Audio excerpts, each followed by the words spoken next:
Un portail étincelant se ferme derrière ton dos. Un guide souriant t'accueille. Certes, tu n'es pas la première personne à voyager entre les mondes, mais un voyage pareil reste toujours quelque chose d'extraordinaire. À première vue, l'endroit n'est pas si différent du tien. Les mêmes personnes, les mêmes transports et une architecture similaire. Alors pourquoi ton ami t'a-t-il juré que ce serait le voyage de ta vie? Ton agent de voyage t'a dit que la ville que tu allais visiter était au bord de la mer. C'est pourquoi tu demandes à ton guide si tu peux passer un peu de temps près de l'océan. Il te lance un drôle de regard, mais il est d'accord. La journée est belle, ensoleillée et chaude. Il est tout à fait naturel de se déshabiller pour prendre le soleil. Au bout d'un moment, tu te lèves pour aller te baigner dans les vagues. Mais ton guide t'attrape par le bras. Son emprise est étonnamment forte et son visage anxieux. Non, c'est déjà assez risqué de venir sur la plage et de rester si près de l'eau. Et maintenant tu vas mettre ta vie en danger, crie-t-il. Hein? C'est tout ce que tu peux répondre. Il doit y avoir un malentendu. Qu'est-ce qui est si dangereux sur cette plage? Les courants dérivants? Le guide se calme tout à coup. Ne me dis pas que tu ne sais pas pourquoi les gens de ton monde voyagent ici. Tu secoues la tête et l'homme se met à rire. Quand il a fini de rigoler, il redevient sérieux et marmonne. « Ok, je vais te montrer quelque chose que tu ne pourras pas oublier. Jamais. Allons-y. » Tu marches le long de la plage en gardant un espace plus que suffisant entre toi et l'eau. Ce qui te surprend et t'inquiète le plus, c'est le silence sinistre. Le seul son que tu peux entendre est celui des vagues qui frappent le rivage. Pas d'enfants qui crient, pas de surfeurs sur leurs planches, pas de pêcheurs qui attendent une bonne prise. Ton guide ralentit et tu vois un petit port. Pour une raison mystérieuse, il est séparé du grand large par une épaisse clôture métallique avec d'énormes portes. Toi et ton guide vous dirigez vers un grand bateau, ou plutôt un navire. Tu te demandes combien de personnes vont se joindre à nous pour cette excursion? Il n'y a que nous deux et l'équipage, répond ton guide. Dans notre monde, il est trop dangereux de prendre la mer sur un petit navire. Et en effet, tu ne vois aucun bateau de pêche ou yacht à proximité. Tu suis ton guide en bas et tu vois une grande cabine avec un plancher en verre. N'hésite pas à marcher sur le verre, il est super épais et littéralement incassable. Le bateau se met à vibrer et s'éloigne du rivage. Tu regardes passer le fond rocheux, les coraux et les bancs de poissons colorés.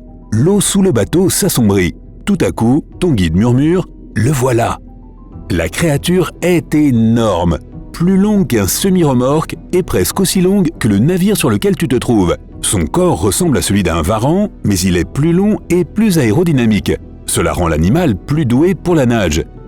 Ses membres sont courts avec des doigts palmés. Il possède également une large gueule sur laquelle se trouve une grande plaque triangulaire. En nageant, la créature garde un corps rigide pour réduire la traînée dans l'eau. La seule chose qui bouge, c'est sa puissante queue. Dès que tu parviens à maîtriser ta voix, tu cries « Un dino !» Non, ton guide n'est pas d'accord. C'est un mosasaure. Ce ne sont pas des dinosaures. Ces créatures sont des reptiles. Tu dois déjà avoir vu leurs proches parents dans ton monde, les serpents et les varans. Le mosasaure que tu vois est l'une des plus grandes espèces, et elles sont assez rares. Il existe de nombreuses déclinaisons de ces reptiles, et le plus petit mesure 1 mètre de long. La longueur moyenne est de 4 mètres maximum. Mais il y a toujours de gros spécimens. C'est pourquoi nous devons construire des navires aussi grands et robustes. Un seul coup de queue de cette bête et un navire plus petit serait cassé en deux. Le mosasaure, tu as encore du mal à y croire, nage sous ton bateau pendant un certain temps et remonte ensuite à la surface. Ton guide répond à la question que tu te poses. Les mosasaures ont besoin d'air, c'est pourquoi ils remontent régulièrement pour en prendre. C'est la raison pour laquelle ils préfèrent les eaux côtières peu profondes. La créature revient. Cette fois, tu as de la chance de voir ses mâchoires. Chacune est remplie de 2 rangées supplémentaires de dents triangulaires. Derrière elle, tu vois sa langue et... Attends, elle est vraiment fourchue? Dans l'ensemble, la bouche de la créature ressemble à celle d'un serpent, y compris les dents. Elles sont également recourbées vers l'arrière pour ne pas laisser les proies s'échapper. Ton guide choisit ce moment pour commencer à te parler de cette créature si géniale. Les mosasaures ont évolué il y a environ 100 millions d'années, mais 34 millions d'années plus tard, quelque chose a mal tourné, mais ils n'ont pas disparu comme c'est arrivé dans ton monde. C'est pourquoi aujourd'hui, nos océans sont très différents des tiens. Les poissons et les mammifères de nos océans ont développé des caractéristiques particulières qui leur permettent d'éviter les mosasaures. De plus, grâce à ce reptile, nous avons une bien plus grande diversité d'espèces marines. Tu remarques que ton mosasaure se précipite vers la gauche. Quand il revient, il y a quelque chose qui ressemble étrangement à un oiseau dans sa mâchoire. En voyant ta tête pleine de surprises, le guide explique que les mosasaures mangent à peu près de tout, des poissons aux mollusques, en passant par les oiseaux de mer jusqu'aux tortues. Soudain, ton guide crie et te fait très peur. Voilà, là, tu le vois? Honnêtement, au début, tu ne vois rien, mais après quelques efforts, tu aperçois 2 énormes ombres qui tournent en rond.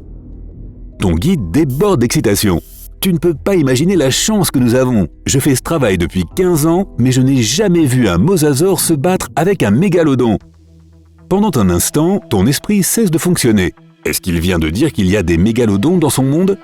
Et puis tu le vois, un animal géant s'approche. Il mesure près de 18 mètres de long, plus grand que le requin-baleine, le plus grand de toutes les espèces de requins de ton monde. Ton guide se met à bafouiller. Ces 2 créatures sont des super prédateurs. Les mosasaures sont généralement un peu plus petits que les mégalodons, mais celui-ci est énorme. Au fur et à mesure que les monstres marins se rapprochent, on arrive à mieux voir le mégalodon. Ses mâchoires peuvent s'ouvrir sur près de 3 mètres et sont parsemées de 5 rangées de dents pointues et aiguisées. Elles sont faites de telle sorte qu'elles ne cassent pas, même après avoir touché un os. Le mégalodon est un chasseur à l'affût, poursuit ton guide. Il a probablement voulu prendre le mosasaure par surprise en l'attaquant par en dessous, mais cette tentative a échoué. Maintenant, les prédateurs tournent en rond. Ils veulent probablement se mesurer l'un à l'autre. Ils ont l'air plutôt en colère et affamés. Le mosasaure essaie de se rapprocher de la queue ou des ailerons du requin. La créature comprend qu'il n'y a aucune chance qu'elle puisse mordre à travers les flancs épais du mégalodon. Alors le requin choisit une autre tactique. Il vise la longue section médiane du mosasaure. Les créatures commencent à tourner en rond plus rapidement, se rapprochant l'une de l'autre. Le mosasaure change constamment de rythme, passant de mouvements lents, presque paresseux, à des accélérations nerveuses dès qu'il voit le mégalodon s'approcher. Le requin nage de façon régulière et observe son adversaire avec ses yeux noirs et perçants. Tu ne peux pas t'empêcher de penser qu'il est assez évident de deviner quel animal va l'emporter. Les mâchoires du mosasaure sont adaptées aux petites proies, comme les poissons, mais elles ne pourraient pas s'ouvrir assez largement pour mordre le mégalodon. Car même si les 2 créatures sont de la même longueur, le corps du mégalodon est beaucoup plus gros. Ses mâchoires sont également plus puissantes, conçues pour attaquer des baleines et autres grands animaux marins. De plus, le corps du mosasaure n'est pas bon pour nager à grande vitesse. Cela donne au requin un autre avantage. En un clin d'œil, le mégalodon se tord et se rue sur le mosasaure. Sa manœuvre consiste à ne pas laisser l'ennemi prendre le dessus en frappant par en dessous. Ces 2 puissantes créatures s'affrontent. Tu vois le mosasaure essayer de s'écarter du chemin du mégalodon, mais en vain. Tu serres les poings, tu envoies en silence ton soutien au mosasaure. Et puis après une grosse secousse, tu te retrouves par terre. « Allez, allez, allez !» crie ton guide au capitaine. Il s'avère que les animaux étaient tellement absorbés par leur combat qu'ils n'ont pas vu le navire et se sont écrasés dessus. Maintenant, il est vital de s'éloigner le plus possible d'eux. Si ces énormes créatures décident que le vaisseau est leur ennemi commun, elles peuvent coopérer pour l'attaquer. Heureusement pour toi, les bêtes ne se rendent pas compte que la chose avec laquelle elles sont entrées en collision est en fait un récipient contenant de la nourriture. Le bateau s'éloigne de plus en plus et tu ne sauras jamais vraiment l'issue de la bataille. Trop tôt à ton goût, tu atteins le rivage. Le guide qui a encore l'air tout étourdi te ramène jusqu'au portail. Toi aussi, tu es impressionné. Tu le remercies et passes le voile brillant. Tu t'accroches à une dent de mosasaure que tu as dans ta main. C'est un cadeau du capitaine, le seul rappel du monde incroyable où les mosasaures parcourent encore les océans. Quel souvenir!